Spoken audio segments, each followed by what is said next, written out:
But I'm sorry you're not selected. Sir yes you can go now. Sir నన్ను a question అన్న అడగండి సార్, నేను ఆన్సర్ చేయగలను. Sir please ask me sir. Correct. Text book ని question చేయాల్సిన అవసరం లేదు. సార్ కానీ నన్ను ఇంటర్వ్యూ చేయకుండానే ఎలా అన్ఫిట్ అని డిసైడ్ చేస్తారు sir? You see your a topper. నీలాంటి 100 మందిని రోజు కలుస్తాను. ఆల్ ఓవర్ ఇండియా నుంచి 10,000 అప్లికేషన్స్ లో 100 మందిని సెలెక్ట్ చేస్తాను. So I know who is the best. So please. Sir కనీసం నన్ను ఎందుకు రిజెక్ట్ చేశారో చెప్పండి సార్. నీకు సంజాయిషి ఇవ్వడానికి కాదు, నువ్వు తెలుసుకోవడానికి చెప్తున్నాను. బట్ దానికి ముందు నువ్వు నా ప్రశ్నలకు సమాధానం చెప్పాలి. అడగండి సార్, నేను చాలా ప్రిపేర్ అయ్యాను. చైల్డ్హుడ్ నుంచి నీకు తెలిసిన 3 ఫ్రెండ్స్ పేరు చెప్పు. సార్ 3 ఫ్రెండ్స్ లేరు కానీ ఒకడు ఉన్నాడు సార్. ఎవరు? Kiran sir. Kiran? Yes sir. అయితే డెఫినెట్ గా 2nd ర్యాంక్ స్టూడెంట్ అయి ఉంటాడు. మీరిద్దరూ ఈ క్లాస్ లో కాకుండా బయట ఎప్పుడైనా కలుస్తారా?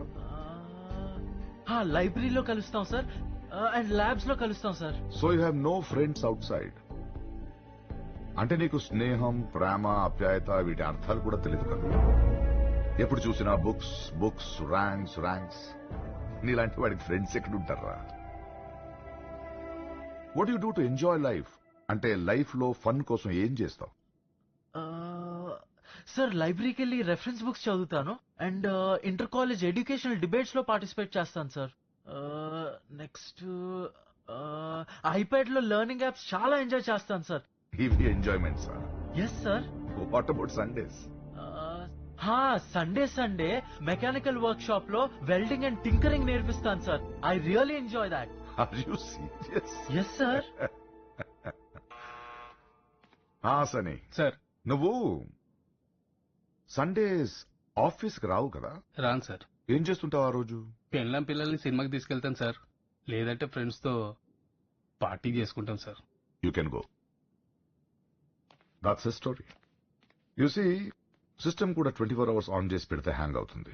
నేను అడిగి నా స్టడీస్ కాదు, చిల్అవుట్ చేయడానికి ఏం చేస్తుంటావు? లైక్ కాలేజ్ బంక్ కొట్టడం, friends, movies, hangouts, parties. College is lot of fun. You see. No అవన్నీ బ్యాక్ బెంచ్ స్టూడెంట్స్ చేస్తారు. బ్యాక్ బెంచ్ స్టూడెంట్సా? హలో, నేను కూడా బ్యాక్ బెంచ్ స్టూడెంట్ నే, పైగా డ్రాప్ అవుట్. ఇంత పెద్ద కంపెనీ కట్టాను. నీలాంటి ఫస్ట్ ర్యాంక్ స్టూడెంట్ అయినా నాలాంటి బ్యాక్ బెంచ్ స్టూడెంట్స్ దగ్గరికే జాబ్కి రావాలి. అయినా 17 గంటలు చదివితే ఫస్ట్ ర్యాంక్ రావచ్చేమో గాని ప్రపంచ జ్ఞానం రాదు.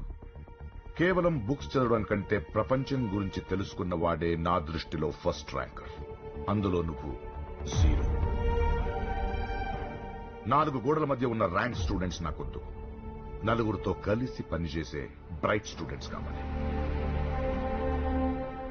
హలో, ఏం చేస్తున్నావు? సార్ మీ రిక్వైర్మెంట్స్ అని నోట్ చేసుకున్నాను సార్. నేను చెప్పింది వింటే చాలు. నా దగ్గర చాలా మెషిన్స్ ఉన్నాయి. నాకు వాటితో పనిచేసే మనిషి కావాలి గాని ఇంకో మెషిన్ కాదు.